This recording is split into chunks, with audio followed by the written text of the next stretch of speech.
First at 5. From the University of Florida's College of Journalism and Communications, you're watching WUFT News. Taking a look at our live weather camera over the University of Florida campus, the threatening skies are stretching far across north central Florida. It's a stormy Monday, April 20th, 2015. I'm James Torres. And I'm Megan Gannon. Brittany Van Voorhees is tracking these storms in the Weather Center, and we'll turn it over to her now. Brittany? Thanks, guys. We have had widespread showers and thunderstorms basically all day in north central Florida. But if you take a look at the current radar, you can see that in eastern portions of Alachua County, we're actually mainly clear. These showers have moved east off towards the Atlantic. We're still seeing some stronger showers in St. Augustine, Crescent Beach, and Palatka, but they will continue to move east off of the Atlantic, where we are seeing still some rain here in Gainesville. 5:14, Alachua will get some rain. 5:19 in Gainesville, 5:37 in Hawthorne. Even though we look nice and clear right now, there are still some strong chances for some rain overnight tonight in north central Florida as these continue to move east off into the Atlantic. We did have a damage report in Marion County. 4 to 5 homes were damaged by a fallen tree in the Palm Bay subdivision in South Ocala, right near State Road 200. And here are some more storm reports as of 5 a.m. Gainesville, where we saw one just northwest of Gainesville. And as you can see, the radar and rain still continues. Wind damage is all in the blue. Hail chances. Thankfully, no tornadoes here in Gainesville. Coming up in my full weather forecast, I will let you know when the next chance you will see rain. Back to you. Thanks, Brittany. Well, with all this summer-like weather and with the season fast approaching, we have a timely warning about summertime crime. Joining us in the studio is WUFT's Rafael Perez. Rafael, you spoke to a security company earlier today. Now, what did they have to tell you? Well, they want to make clear that early prevention is the key to avoiding hassles and dangers. Because many people take advantage of summer break to go on trips, this makes summer prime time for potential burglars. According to SafeGuardTheWorld.com, every 13 seconds a home burglary occurs in the U.S., and the highest percentage of burglaries occur during the summer months. With summer just around the corner, there are many different precautions that can be taken. During the summer months, a lot of people go on vacations. And the smart thing to do if you're going to go on vacation is to be really conscious not to post photos of your vacation on social media, at least not while you're on vacation. Take a million pictures, have a terrific vacation, and post them all as soon as you get back. There are many different things that can be done to prevent break-ins while you're on vacation. McAfee says security cameras such as these allow you to keep an eye on your home even while you're away. Prevention is the most important part in stopping break-ins. Some students here at the University of Florida have had to learn this lesson the hard way. And he comes out and sees shattered glass, realizes both the bottom rooms have been rummaged through. And so it's just kind of scary to know that people could be running around, they know you're gone. Everyone knows when something's not going on with the campus, when people are home, when the breaks are. So it's just scary. Another preventative measure is making sure your mail and newspapers don't pile up in front of your door. If you notice any suspicious activity in Gainesville, you can call the police non-emergency number, which is 352-955-1818. Thanks, Rafael. Well, this morning at a joint meeting, the school board and county commissioners discussed the future of the 28 deputies that currently serve at Alachua County Public Schools. Last spring, Sheriff Sadie Darnell asked the school board to cover more of the cost for the officers, but Superintendent Owen Roberts said the school system couldn't spend any more and perhaps need to spend less.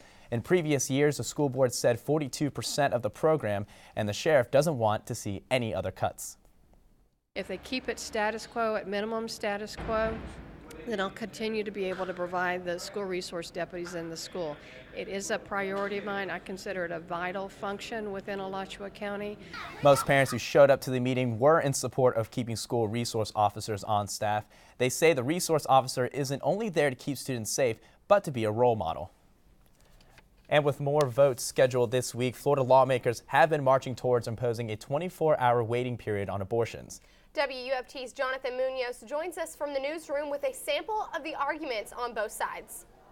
Well, keep in mind, this is on top of any soul searching before a woman visits an abortion clinic for an exam and counseling. She can make the appointment, but would have to be sent home to think about it again. And if that was a long drive into a city, has to do it again. Several women have been traveling to Tallahassee to speak out about the bill, including a few that support it. Representative said it is a major medical procedure. It's a major life decision. And these things take time. They take thorough thought. And so we feel that it's important that women have this. But many other women have been speaking out against the bill. It's done with the consideration of a time period given to the woman so that she can get this new information that she may not have had while she was considering abortion. The sponsors say 26 states already have waiting periods for abortion, and they were approved by the Supreme Court in the 1992 Casey decision. The full House could give final approval today, and a final Senate committee vote today could send it to the full Senate. Reporting live from the newsroom, Jonathan Munoz, WUFT News. Thanks, Jonathan. Police in Clearwater say an 11-year-old boy is responsible for an accident that totaled his dad's SUV and nearly brought down a neighbor's condo. In last week's crash, the SUV backed out of a driveway, crossed a street, and smashed into the wall of a condo. The impact pulverized cinder blocks, splintered the wall, and damaged cabinets and furniture in the living room. The wall had to be reinforced to prevent it from collapsing. The homeowner said if it happened a half hour later, her two boys could have been sitting directly in the SUV's path. I almost died because when the firemen, they called me and say, it's pretty bad, you gotta come home, it's pretty bad. Then I ran here to see what's going on.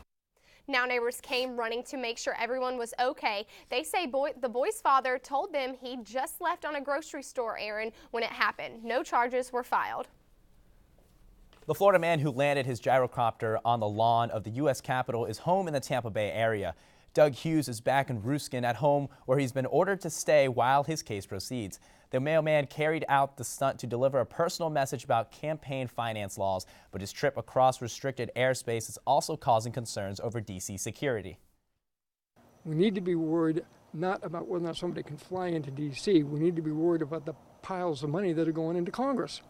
Hughes has been ordered to wear an electronic monitoring bracelet until his hearing on Washington is on May 8th. A unique event over the weekend in Alachua County tied giving blood and perhaps saving a human life with saving a dog or cat. Animal Control partnered with UF Vet School, Banfield Pet Hospital, and Life South for the joint blood drive and animal adoption event. People were encouraged to come in and donate blood, and as a reward were given the chance to take home a new pet for free. Event organizers say seeing both humans and animals being given a second chance at life is the most rewarding part. It's just a really fulfilling experience to see my classmates come together and we all work towards a unique goal to help our community reach no kill in 2015, as well as help Life South. I think it's a really important experience to have for a veterinary student to stay engaged with the Gainesville community. For this second year of the combo, Life South posted a goal of 60 blood donations, and this year's event also saw upwards of 10 animal adoptions. Still to come on WUFT News First at 5, the Boston Marathon took place today.